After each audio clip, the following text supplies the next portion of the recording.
Hi there. It is Monday, September 14th. This is our second day of 8th grade English Language Arts at Hanby Middle School. I want to give an overview of what we covered in class today. I started by directing class to Google Classroom, and more specifically to looking at the planner for today, which we see right in front of us. So we're always going to start and end class with the planner, and today is no exception. So our goal today, to understand expectations for Google Meets. As a reminder for today, we're going to look at the Google Meets protocol. We're also going to introduce Jamboard, and you're going to do an assignment in Jamboard. I checked your notebook, so I asked students to hold up their notebook and show me. If you weren't here during class and you have a composition notebook, please send me an email with a picture of you holding it up. That shows me that you have it and you are ready for class. And then I directed people to, and just a reminder, the Jamboard assignment is due on Wednesday, so you have 2 days to do it. So then I directed people to the bottom of the screen here. In our warm-up, once we start with quick writes and free writes, our warm-up will direct us here. But right now, we have two things in here. One is to focus on getting a reading book this week. Something that is in your house. You can count books towards the 40-book challenge that you were reading when the school year started. Not things you read over the summer, but what you're reading when the school year started. So this week, you're trying to find a book to continue along that. Perhaps you're in the middle of something. Maybe you need to borrow one from a friend or relative, but we will discuss ways that you can get your hands on books as we move later through the week. Okay, our Google Meets goal this week to demonstrate awareness of audience, and that is something that we're going to transition to next. So moving from the planner, let's go to our 8th grade website, and under team links down here, down at the bottom, we have something that says the Google Meets protocol, and that's what we're looking at. And just a reminder for Google Meets, these are going to be a part of your life for a long, long time. So if you're someone like me who at some point pursues a college degree online, I went to college in Minnesota. I moved out here and got my teaching license at SOU. But after I'd been teaching for about 6 years, I went back and I got a master's degree in school counseling from the University of West Alabama, a state that I've never set foot in. And so I did that all online, and a lot of that involved working in a distance learning environment, conferencing with other people. My wife is a nurse practitioner. She works with young people on psychiatric things, and she does most of her appointments during the pandemic also online. Okay, so for our Google Meets protocol, this applies to all of your 8th grade classes, and we are looking at 3 different areas. Demonstrate awareness of your audience, demonstrate learning readiness, and demonstrate active participation. And for this week, you're going to get a grade on demonstrating awareness of your audience. So let's talk about what that means. Okay. One is that you want to make sure that your face is in the middle of the screen so that we can see you. If you look at my face now, what you see, if you look at the screen, you see that my face is front and center. I've got light on my face, not light behind me where it's just an outline. And right here, I've got this light that if it looked to you like it looks to me, it would be like this, okay? But what that light does is it illuminates my face so that when I'm talking, you can see me, okay? You want to mute your microphone unless you are otherwise directed. And then you want to have a light on your face in a neutral background. If there are things that are distracting, like a dog is running in or, things like that, or you have things on the wall, like see if you can find a place where you have kind of a neutral background so that those people on the screen can focus on you. And what you want to remember is that when your screen is on during class, our classroom includes the room that you are in. So whatever space we see, that is now suddenly part of our broader classroom. Okay. Try to avoid on-screen actions, pointing to someone, bouncing up and down, yelling, dancing, things like this.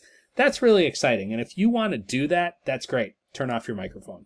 And turn off your camera, and then you can dance to your heart's content. Ooh, ooh, ooh, ooh. You can do all that stuff, but don't do it in a way that distracts other people. Okay? All right. Learning readiness. When class starts, turn on your camera. Okay?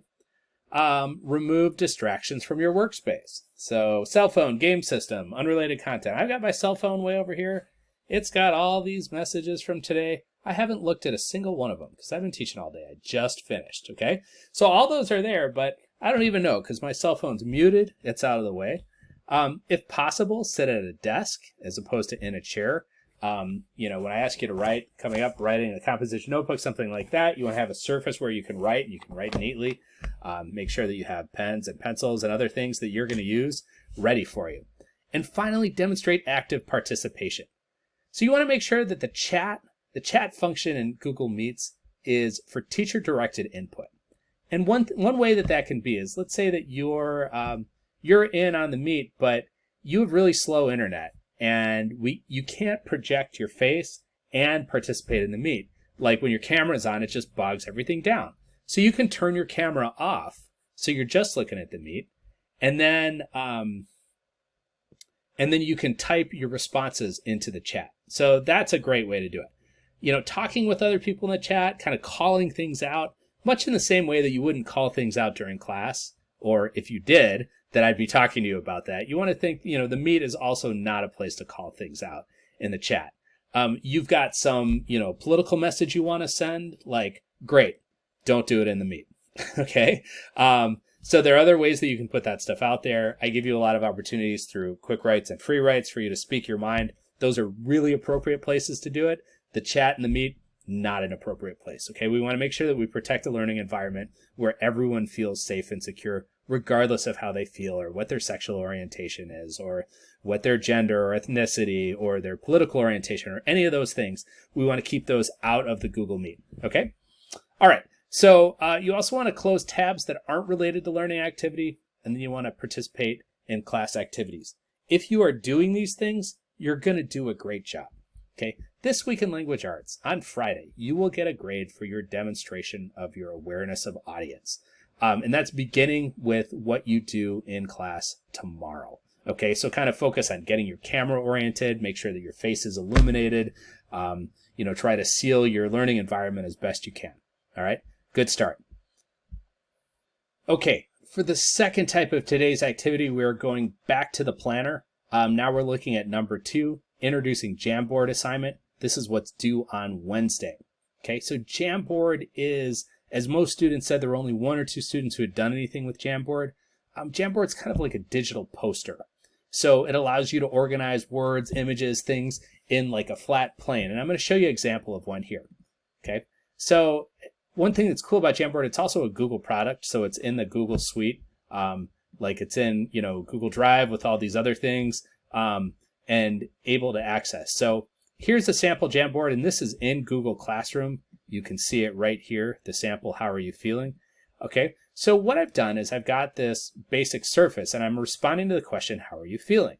And so before I created mine, I decided that I was going to write down the things that I was feeling. And I did this last Wednesday thinking we were going to have school on Thursday, which obviously we didn't. So I said I'm feeling grateful, and I'm feeling concerned, and optimistic, and hopeful, and proud. Like, these are the things that really struck for me.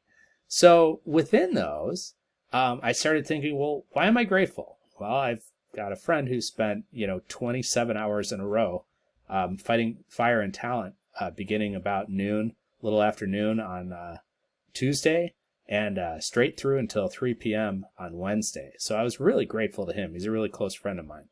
I'm really concerned. I have a couple of friends who lost both homes and businesses.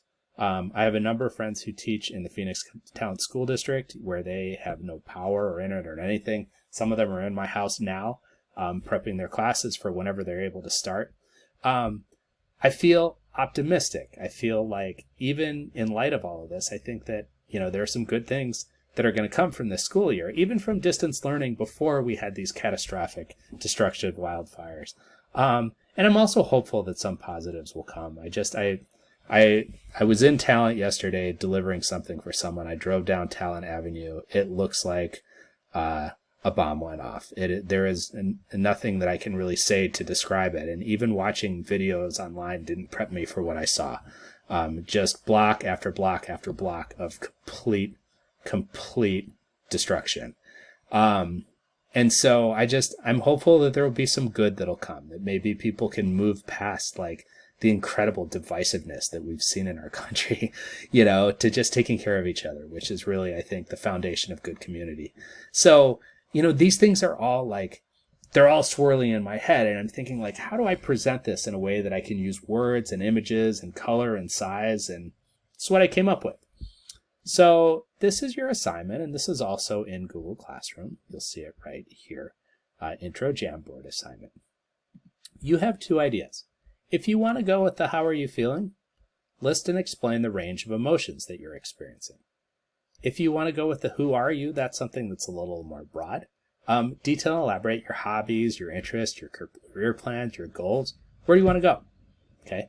But when you create this, what I'm looking for is, do you have a clear plan for what you want the reader to know?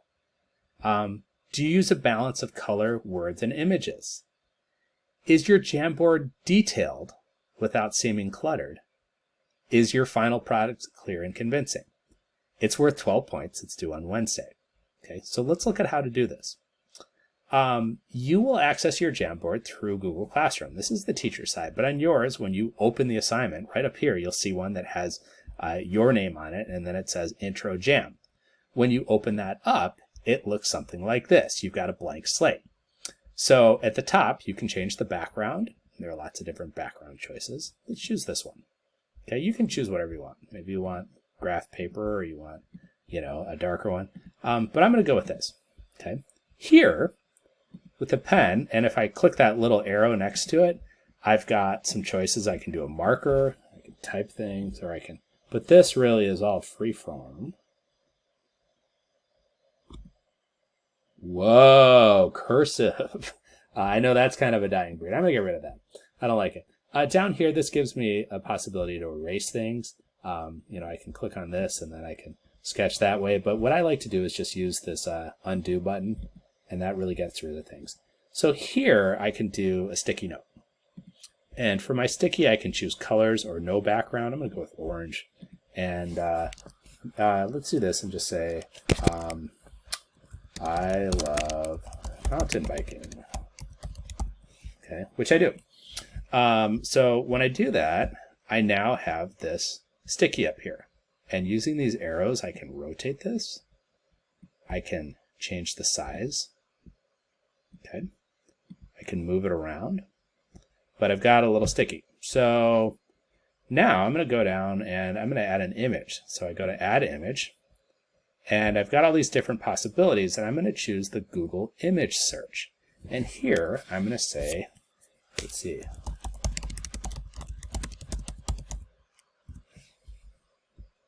mountain biking in Oregon. And look, there is, I kind of like that first one. That one's cool too. Maybe we'll try that. Okay, so the image loads. It's a good jump line trail there. That person looks like they're having a good time. So with this again, maybe I'm going to resize it a little bit. I'm going to make it smaller. And I'm going to put it over here, but I don't want to put it on top of the mountain biking. So I'm going to go up here to the ice cream cones on the upper right, and I'm going to change the order to send that to the back. So now I have this. And then maybe I want to add a text box. That's where I can just type things like that. It feeds my soul and keeps me grounded. And those who know me, you'll hear me talk about it a lot. It really is it's my main form of exercise, but I also just really enjoy it. So up here I can change the font there. I could change the size if I wanted to make it bigger. I don't. I kind of like this normal one, but I'm going to put it there. And then let's say, for example, I wanted to put all of this inside of a shape. I could go to this thing where there's the circle, and I'm going to choose, I think I'm going to choose this one. Well, no, you know what? I'm going to do this one right here. Okay, so I start there, and I'm going to say, okay, this is going to be the size of this thing. And I kind of like it like that. Okay, now that's that. I'm going to go up here, and I'm going to change that to transparent. And then I'm going to change my border to red. And then I'm going to take that, I'm going to do the order, and I'm going to send it to the back. And then I've got this thing behind. So I've got all these different ways that I can develop my jam. And it's totally up to you. So going back to your assignment is to meet these things. Again, how are you feeling today, or who are you? You're going to complete and turn this in through Google Classroom. Good job.